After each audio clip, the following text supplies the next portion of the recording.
Question number 6, स्थानीय स्वशासन की सर्वोच्च व्याख्या यह की जा सकती है कि यह एक प्रयोग है लोकतांत्रिक विकेंद्रीकरण का। बी व्याख्या, लोकतंत्र में शासन के सभी स्तरों पर जनता की भागीदारी सुनिश्चित करने के लिए स्थानीय स्वशासन की महत्वपूर्ण भूमिका होती है। इसके दो मूल तत्व होते हैं। यह राज्य की शासन व्यवस्था को निचले स्तर पर विकेंद्रित करता है।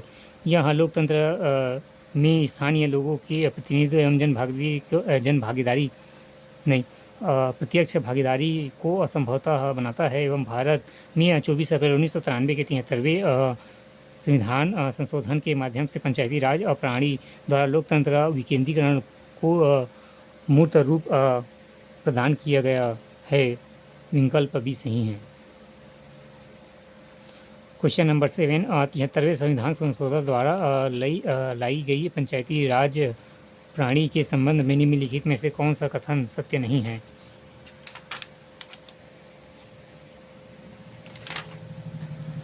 मतदान करने वाले चुनाव लड़ने के लिए न्यूनतम वर्ष आयु 18 होती है। 73वें संविधान संशोधन द्वारा लाई गई पंचायती राज प्रणाली के संबंध में निम्नलिखित में से कौन सा कथन सत्य नहीं है? ये है मतदान करने और चुनाव लड़ने के लिए न्यूनतम वर्ष आयु 18 वर्ष है। गलत।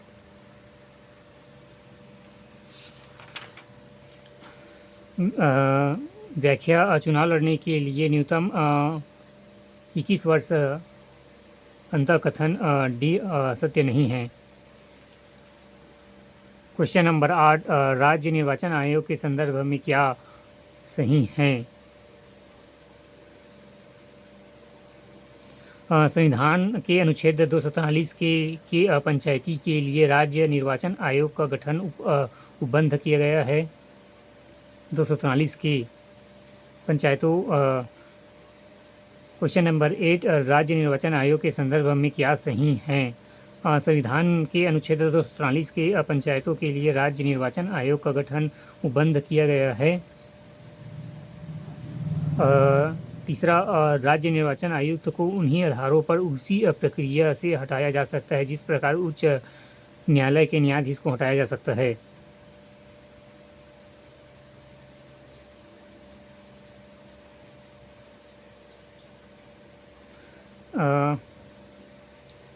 व्याख्या, उत्तर ए, कथन 1 का संबंध अनुच्छेद 243 से है। राज्य निर्वाचन आयुक्त की नियुक्ति राज्यपाल द्वारा की जाती है।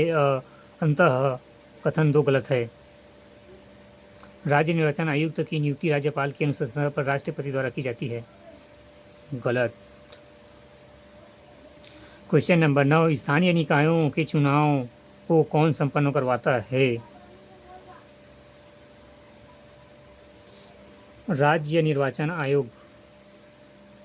संविधान के अनुच्छेद 243 के अनुच्छेद 243 जेड ए के तहत स्थानीय निकायों को चुनाव राज्य निर्वाचन आयोग द्वारा कराया जाता है।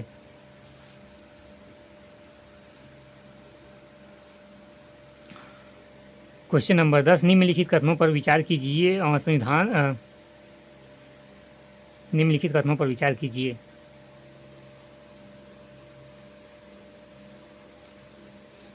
अ 73वें संविधान संशोधन अधिनियम में प्रावधान है कि पंचायतों के चुनाव के संबंध में चुनाव क्षेत्र में परिसीमित पंचायतों के चुनाव के संबंध में चुनाव का परिसीमित अथवा ऐसे चुनाव क्षेत्रों में सीटों का आवंटन से जुड़े किसी भी कानून की वैधता को किसी अदालत में चुनौती नहीं दी जा सकेगी। संविधान के भाग 12 में पंचायतों से जुड़े प्रावधान 5वीं अनुसूची में शामिल क्षेत्र पर लागू नहीं होते हैं।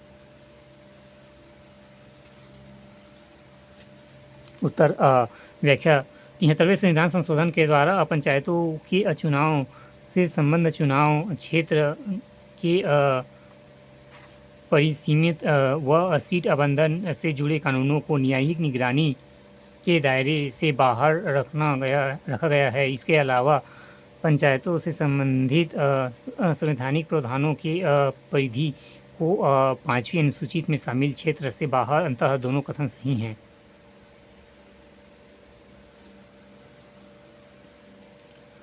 क्वेश्चन नंबर 11, निम्नलिखित में से कौन सा विषय 11वीं अनुसूची में सम्मिलित है?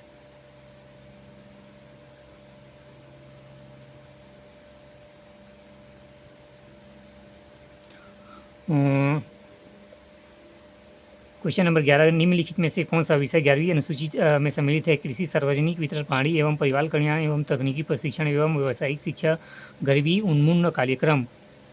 कृषि, सार्वजनिक वितरण प्रणाली, परिवार कल्याण, तकनीकी प्रशिक्षण एवं व्यावसायिक शिक्षा एवं गरीब उन्मूलन कार्यक्रम। उपयुक्त डी सही, सभी सही हैं। उपयुक्त सभी विषय 11वां अनुसूची में दर्ज है। 73वें संविधान संशोधन अधिनियम 1993 के मध्य में राज्य सूची में 29 विषयों की पहचान कर संविधान में 11वीं अनुसूची में दर्ज किए हैं। इन विषयों में प्रदेश की विधायिका को अपने हिसाब से पंचायती राज संस्थाओं को सौंप सकती है। क्वेश्चन नंबर 12,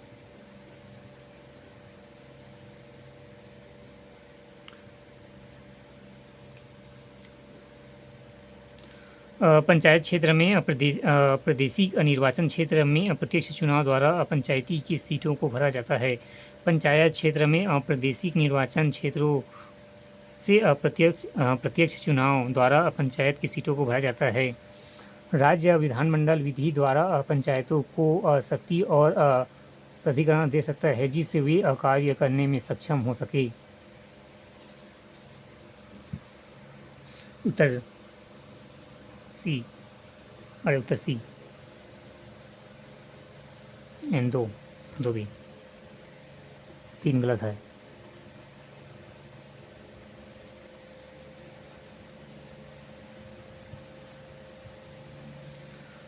ग्राम सभा उन व्यक्तियों का एक निकाय है जो पंचायत क्षेत्र के अंतर्गत आने वाले किसी भी ग्राम की निर्वाचक नामावलियों में पंजीकृत हैं।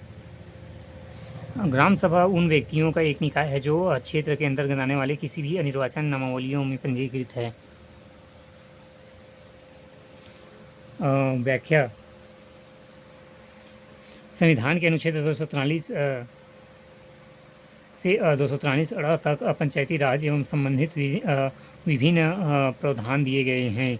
इनके अनुसार ग्राम सभा कोई निर्वाचन निकाय न होकर राज्यपाल द्वारा अनुसूचित गांव एवं गांवों का समूह है जिसके अंतर्गत वे सभी सदस्य शामिल होते हैं जो वहां के मतदाता सूची में शामिल हैं।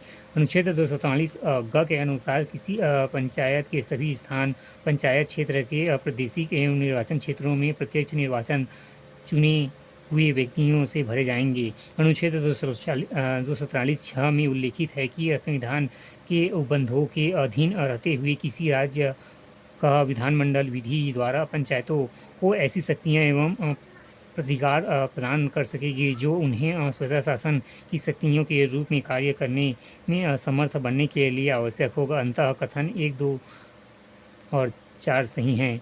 पंचायतों स्वतः नहीं अपितु राज्य सूची के अधीन सम्मिलित है। अंतः कथन 3 गलत है।